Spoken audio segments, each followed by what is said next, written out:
Secrets of the Millionaire mind. दौलत के खेल में चैंपियन कैसे बने। टी हावर एकर, हिंदी ऑडियोबुक.com। यह टी हावर एकर कौन है और मुझे यह पुस्तक क्यों पढ़नी चाहिए। मेरे सेमिनारों की शुरुआत में लोगों को झटका लगता है जब मैं उनसे यह कहता हूँ, मेरे एक भी शब्द पर भरोसा मत करना। मैं यह सुझाव क्यों देता हूँ? क्योंकि मैं सिर्फ अपने अनुभव से ही बोल सकता हूँ। मैं जो भी अवधारणाएं और ज्ञान के विचार बताता हूँ वे अपने आप में सच या झूठ, सही या गलत नहीं है।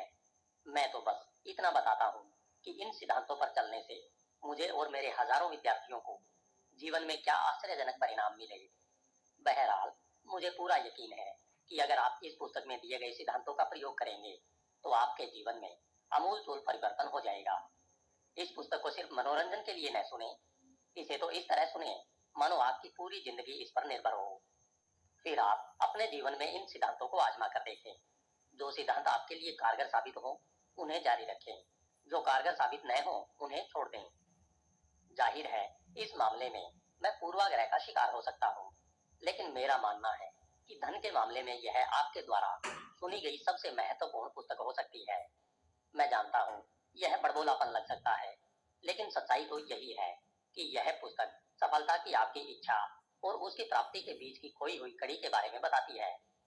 जैसा शायद आप अब तक की जिंदगी में जान ही चुके होंगे, इच्छा और उपलब्धि के बीच बहुत बड़ा फासला होता है। बेशक आपने दूसरी पुस्तकें भी पढ़ी होंगी, सीडी या टेप सुने होंगे, कई कोर्सों में गए होंगे और रियल एस्टेट, शेयर बाजार या बिजनेस के क्षेत्र में अमीर बनने की ढेर सारी तकनीकें सीखी होंगी। लेकिन क्या हुआ? ज्यादातर लोगों के मामले में ज्यादा कुछ नहीं हुआ। उनमें तो बस थोड़े समय के लिए ऊर्जा की एक लहर आई और इसके बाद वे जल्दी ही पुरानी स्थिति में लौट आए। आखिरकार एक जवाब मिल गया है। यह सरल है, यह नियम है और आप इसे गलत साबित नहीं कर सकते हैं। असल बात यह है, अगर आपके अवचेतन मन का वित्तीय ब्लूप्रिंट सफलता पाने के लिए निर्धारित नहीं है तो आप चाहे जितना सीख लें, चाहे जितना जान लें, चाहे जो कर लें, किसी चीज से ज्यादा फर्क नहीं पड़ेगा। इस पुस्तक के पन्नों में हम आपके सामने यह रहस्य खोलेंगे कि कुछ लोगों का अमीर बनना और बाकी लोगों का गरीब बने रहना क्यों तय होता है। आप सफलता, दोयमता या वित्तीय असफलता के मूल कारणों को समझेंगे। जाहिर है, इसके बाद आप अपने भविष्य को बेहतर बनाने की प्रक्रिया शुरू कर सकते हैं। इस पुस्तक में आपको यह भी जानकारी मिलेगी कि बचपन में हम पर पड़े प्रभाव किस तरह हमारा वित्तीय ब्लूप्रिंट तैयार करते हैं और हमें असफलता दिलाने वाले विचारों तथा आदतों की ओर ले जाते हैं। इस पुस्तक में हमने कुछ सशक्त घोषणाएं बताई है जिसकी मदद से आप अपने दिमाग के भीतर रखी बेकार की दौलत की फाइलों को बदल लें, ताकि आप भी अमीरों की तरह सोचें और सफल हो सकें। इस पुस्तक में आप अपनी आमदनी बढ़ाने और दौलत बनाने की व्यावहारिक कदम दर कदम रणनीतियां भी सीखेंगे। इस पुस्तक के खंड 1 में हम स्पष्ट करेंगे कि हम में से हर व्यक्ति को पैसे के बारे में सोचने और काम करने के लिए किस तरह कंडीशन किया गया है। यहाँ हम धन के मानसिक ब्लूप्रिंट को बदलने की 4 मुख्य रणनीतियों की रूपरेखा भी बताएंगे। खंड 2 में हम यह जांच करेंगे कि पैसे के बारे में अमीर, मध्यम वर्गीय और गरीब लोगों की सोच में क्या अंतर होता है। यहाँ हम 17 दृष्टिकोण और तरीके बताएंगे जिनसे आपकी आर्थिक स्थिति हमेशा के लिए बदल जाएगी। पूरी पुस्तक में हम अपने हजारों विद्यार्थियों से मिले पत्रों और ईमेल्स के चुनिंदा उदाहरण भी देंगे जिन्होंने the Millionaire mind of intensive seminar में भाग लेने के बाद अपने जीवन में जबरदस्त सफलता हासिल की है। तो मेरा अनुभव क्या है? मैं कहां से आ रहा हूं? क्या मैं हमेशा से सफल था? काश ऐसा ही हुआ होता। आप में से कई लोगों की तरह मुझ में भी बहुत सी क्षमता नजर आती थी, लेकिन परिणाम नजर नहीं आते थे। मैंने दुनिया की तमाम पुस्तकें पढ़ी, तमाम टेप सुन डाले और हर सेमिनार में गया। मैं वाकई सफल होना चाहता था। मुझ में सफल होने का एक तरह से जुनून था। हालांकि मैं यह नहीं जानता था कि मैं सचमुच क्या चाहता हूँ। क्या यह धन की चाहत थी, स्वतंत्रता की चाहत थी, कुछ हासिल करने का एहसास था, या अपने माता पिता के सामने यह साबित करने की तमन्ना थी कि मैं भी कुछ कर सकता हूँ। चाहे जो हो, 20 साल की उम्र के बाद मैंने कई अलग अलग बिजनेस शुरू किए। हर बिजनेस दौलत के सपनों के साथ शुरू होता था, लेकिन परिस्थितियां और परिणाम बद से बदतर होते जा रहे थे।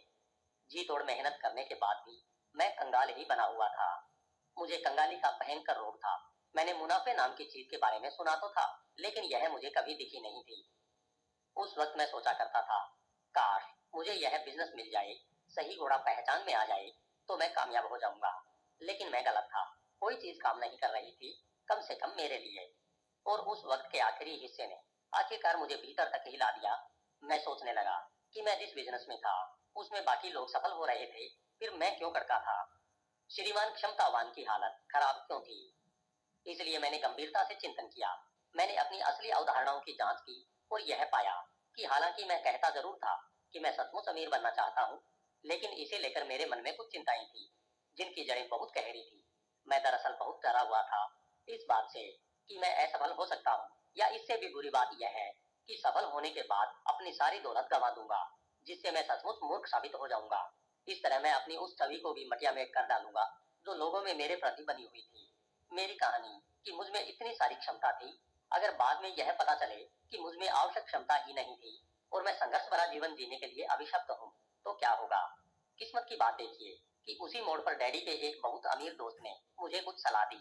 वे मेरे माता पिता के घर लड़कों के साथ ताश खेलने आए थे और उन्होंने गुजरते समय मुझे देख लिया। यह तीसरी बार था जब मैं अपने माता पिता के घर रहने आया था और मैं सबसे निचले दर्जे की जगह यानी बेसमेंट में रह रहा था। मुझे लगता है कि डैडी ने मेरे दुख भरे जीवन के बारे में उनसे शिकायत की थी, क्योंकि मुझे देखते समय उनकी आंखों में उसी तरह की सहानुभूति थी जैसी आमतौर पर अंत्येष्टि के समय शोक संतप्त परिवारों के लिए होती है। उन्होंने कहा, हार्वर्ड, मेरी शुरुआत भी वैसी ही थी जैसे कि तुम्हारी है, पूरी तरह तबाही। बहुत बढ़िया, मैंने सोचा। इससे मुझे बहुत बेहतर महसूस हुआ। उन्हें मुझे जता देना चाहिए कि मैं व्यस्त हूँ दीवार से उखड़ते पेंट को देखने में। उन्होंने आगे कहा, लेकिन फिर मुझे कुछ सलाह मिली जिसने मेरी जिंदगी बदल दी और मैं तुम्हें भी वही सलाह देना चाहूंगा। ओह नहीं, फिर से पिता पुत्र का भाषण आ गया। हालांकि यह आदमी तो मेरा पिता भी नहीं है। आखिरकार उन्होंने कहा, हार्वर्ड, अगर तुम अपनी इच्छा के अनुसार सफल नहीं हो पा रहे हो तो इसका मतलब सिर्फ यह है कि कोई ऐसी चीज है जो तुम नहीं जानते हो। उस वक्त मैं बहुत ढीठ युवक था, इसलिए मैं सोचता था कि मैं हर चीज के बारे में बहुत कुछ जानता था, लेकिन अफसोस मेरा बैंक अकाउंट तो कुछ और ही कह रहा था। तो आखिरकार मैं सुनने लगा। उन्होंने आगे कहा, क्या तुम जानते हो कि ज्यादातर अमीर लोग काफी हद तक एक जैसे तरीके से सोचते हैं। मैंने कहा, नहीं, मैंने दरअसल इस बारे में कभी सोचा ही नहीं।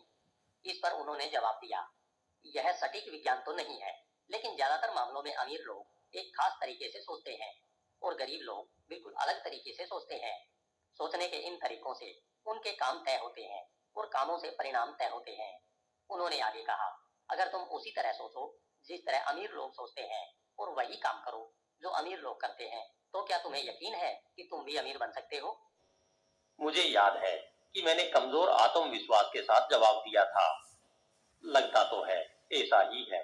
इसके बाद उन्होंने कहा, तो तुम्हें बस अमीर लोगों की सोचने के तरीके की नकल करनी है। मैंने संदेह से पूछा, तो इस वक्त आप क्या सोच रहे हैं। उनका जवाब था, मैं सोच रहा हूँ कि अमीर लोग अपने वादे निभाते हैं और मुझे इस वक्त तुम्हारे डैडी से किया वादा निभाना है। वे लोग मेरा इंतजार कर रहे हैं, मिलते हैं। हालांकि वे तो बाहर चले गए, लेकिन उनकी बातें मेरे दिल में उतर गई। दूसरी कोई भी चीज मेरे जीवन में काम नहीं कर रही थी, इसलिए मैंने सोचा कि कुछ नया करने में क्या हर्ज है। मैं पूरे दिल से अमीर लोगों और उनके सोचने के तरीकों के अध्ययन में जुट गया। मस्तिष्क की अंदरूनी कार्यविधि के बारे में मैं जितना सीख सकता था मैंने सीखा। बहरहाल मैंने अपना ध्यान मूलतः धन और सफलता के विज्ञान पर केंद्रित किया। मैंने पाया कि यह सच था। अमीर लोग दरअसल गरीब और मध्यम वर्गीय लोगों से अलग तरीके से सोचते हैं। अंततः मेरी समझ में आने लगा कि मेरे विचार मुझे किस तरह दौलत से दूर रख रहे हैं। इससे भी ज्यादा महत्वपूर्ण बात यह है कि मैंने कई सशक्त तकनीकें और रणनीतियां सीखी, जिनका इस्तेमाल करके मैंने अपने दिमाग को दोबारा कंडीशनिंग किया ताकि मैं अमीर लोगों की तरह सोच सकूं। आखिरकार मैंने कहा, इस बारे में उठापटक बहुत हो गई, अब जरा इसे परख भी लिया जाए। मैंने एक और नया बिजनेस शुरू करने का फैसला किया। क्योंकि सेहत और व्यायाम में मेरी खासी दिलचस्पी थी, इसलिए मैंने उत्तर अमेरिका में एक रिटेल फिटनेस स्टोर खोला, जो वहां खुले ऐसे शुरुआती स्टोर्स में से एक था। मेरे पास नाम मात्र के भी पैसे नहीं थे, इसलिए बिजनेस शुरू करने के लिए मुझे अपने वीजा कार्ड से $2000 उधार लेने पड़े। मैंने अमीर लोगों की मॉडलिंग से जो सीखा था, मैं उसका इस्तेमाल करने लगा। मैं उनकी कारोबारी और चिंतन दोनों तरह की रणनीतियों पर अमल करने लगा। मैंने सबसे पहला काम यह किया कि मैं अपनी सफलता के लिए समर्पित हो गया और जीतने के लिए खेलने लगा। मैंने कसम खाई कि मैं इस काम पर पूरा ध्यान केंद्रित करूंगा और इस बिजनेस को छोड़ने के बारे में तब तक सोचूंगा भी नहीं जब तक कि मैं मिलेनियर या इससे ज्यादा न बन जाऊं। यह मेरी पुरानी कोशिशों से बिल्कुल ही अलग नजरिया था, क्योंकि पहले मेरी सोच हमेशा अल्पकालीन रहती थी, इसलिए मेरा ध्यान अच्छे अवसरों या मुश्किलों के सामने आने पर भटक जाता था। जब भी मेरे मन में नकारात्मक या हानिकारक विचार आए, मैं उन्हें चुनौती देने लगा। पहले मैं यह मानता था कि मेरे मस्तिष्क की कही हर बात सच है। बहरहाल, अब मैं कई तरह से यह जान चुका था कि दरअसल मेरा मस्तिष्क ही सफलता की राह में मेरी सबसे बड़ी बाधा था। मैंने फैसला किया कि मैं ऐसे विचारों को अपने मस्तिष्क में घुसने ही नहीं दूंगा जो मुझे दौलत के सपने साकार करने की शक्ति नहीं देते हैं। मैंने हर उस सिद्धांत का इस्तेमाल किया जो आप इस पुस्तक में सीखने जा रहे हैं। क्या उससे काम बना? ओ, बिल्कुल बना, और क्या खूब बना। वह बिजनेस इतना सफल हुआ कि सिर्फ 2.5 साल में मैंने 10 स्टोर खोल डाले। फिर मैंने फॉर्च्यून 500 सूची में शामिल एक कंपनी को अपनी कंपनी के आधे शेयर $16 लाख में बेच दिए। उसके बाद मैं खुशगवार गर्म मौसम वाले सैन डिएगो में रहने लगा। अपनी रणनीतियों को परिष्कृत करने के लिए मैंने 2 साल की छुट्टी ली और फिर व्यक्तिगत व्यावसायिक परामर्श देने के बिजनेस में उतर गया। मुझे लगता है कि मेरे परामर्श से काफी लोग प्रभावित हुए होंगे, क्योंकि वे अपने साथ दोस्तों, पार्टनर्स और सहयोगियों को भी ला रहे थे। जल्दी ही मैं एक साथ 10 और कई बार तो 20 लोगों को कोचिंग देने लगा। मेरे एक क्लाइंट ने मुझे सुझाव दिया कि मैं एक स्कूल क्यों नहीं खोल लेता। मुझे यह विचार बहुत अच्छा लगा, तो मैंने उस पर अमल कर डाला। मैंने the street smart business school की स्थापना की और उत्तर अमेरिका के हजारों लोगों को तीव्र गति से सफलता पाने वाली स्ट्रीट स्मार्ट व्यावसायिक रणनीतियां सिखाने लगा। जब मैं अपने सेमिनारों में जाने के लिए महाद्वीप में हर तरफ यात्राएं कर रहा था, तो मैंने एक अजीब बात पर गौर किया। 2 लोग एक ही कमरे में पास पास बैठकर बिल्कुल एक समान सिद्धांत और रणनीतियां सीख सकते हैं, लेकिन उनमें से एक उनका इस्तेमाल करके रॉकेट की तरह सफलता के आकाश में पहुंच जाएगा। आपको क्या लगता है उसके ठीक पास बैठे व्यक्ति के साथ क्या होगा? जवाब है, ज्यादा कुछ नहीं। तब मेरे सामने यह स्पष्ट हो गया कि भले ही आपके पास दुनिया के सबसे महान औजार हो, लेकिन अगर आपके टूल बॉक्स में छोटा सा भी छेद है तो आप समस्या में हैं। फिर क्या था? मैंने धन और सफलता के अंदरूनी खेल पर एक कार्यक्रम तैयार किया जिसका नाम है द मिलेनियर माइंड इंटेंसिव। जब मैंने अंदरूनी खेल को बाहरी खेल से मिला दिया, तो लगभग हर व्यक्ति के परिणाम आसमान छूने लगे। इस पुस्तक में आप यही सब सीखने वाले हैं। पैसे के अंदरूनी खेल में इतने माहिर कैसे बने ताकि आप दौलत बनाने के खेल में जीत सकें, यानी दौलतमंद बनने के लिए दौलतमंद सोच कैसे पैदा की जाए। लोग अक्सर मुझसे पूछते हैं कि क्या मेरी सफलता सिर्फ एक बार का कमाल थी या यह लगातार जारी रहने वाला सिलसिला है। मैंने इसे इस तरह से कहना शुरू किया। मैं इसे इस तरह से कहना चाहता हूं, मैं जो सिद्धांत सिखाता हूं उनका प्रयोग करके मैंने करोड़ों डॉलर कमाए हैं और अब मैं करोड़पति बन चुका हूं। मेरे लगभग सारे निवेश और व्यवसाय आसमान छू रहे हैं। कुछ लोग मुझसे कहते हैं कि मैं पारस पत्थर हूं और मैं जिस चीज में भी हाथ डालता हूं वह सोने में बदल जाती है। वे सही कहते हैं, लेकिन शायद उन्हें यह एहसास नहीं है कि मेरे पारस होने का सीधा सा मतलब यह है कि मेरे दिमाग में सफलता के लिए निर्धारित वित्तीय ब्लूप्रिंट है। जब आप इन सिद्धांतों को जान जाएंगे और इन पर अमल करने लगेंगे, तो यही चमत्कारी ब्लूप्रिंट आपके पास भी होगा। हमारे मिलेनियर माइंड इंटेंसिव सेमिनार की शुरुआत में ही मैं सहभागियों से पूछता हूं, आप में से कितने लोग यहां सीखने आए हैं? यह थोड़ा चालाकी भरा सवाल है, क्योंकि जैसा लेखक जोन्स बिलिंग ने कहा है, हम जो नहीं जानते हैं वह हमें सफल होने से नहीं रोकता है। इसके बजाय हम जो जानते हैं वह अगर गलत हो तो हमारी सबसे बड़ी बाधा होता है। यह पुस्तक सीखने के बारे में उतनी नहीं है जितनी कि भूलने के बारे में है। आपके लिए यह जान लेना अनिवार्य है कि सोचने और काम करने के पुराने तरीके आपको ठीक वहां तक ले आए हैं जहां आप इस वक्त हैं। अगर आप वाकई अमीर और सुखी हैं, तो बहुत अच्छी बात है।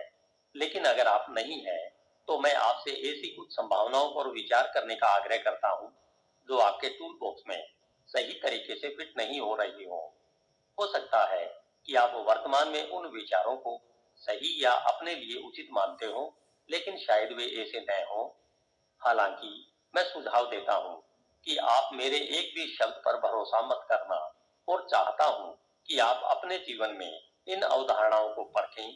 लेकिन मैं आपसे इतना जरूर कहना चाहता हूं कि आप इस पुस्तक के विचारों पर भरोसा करें।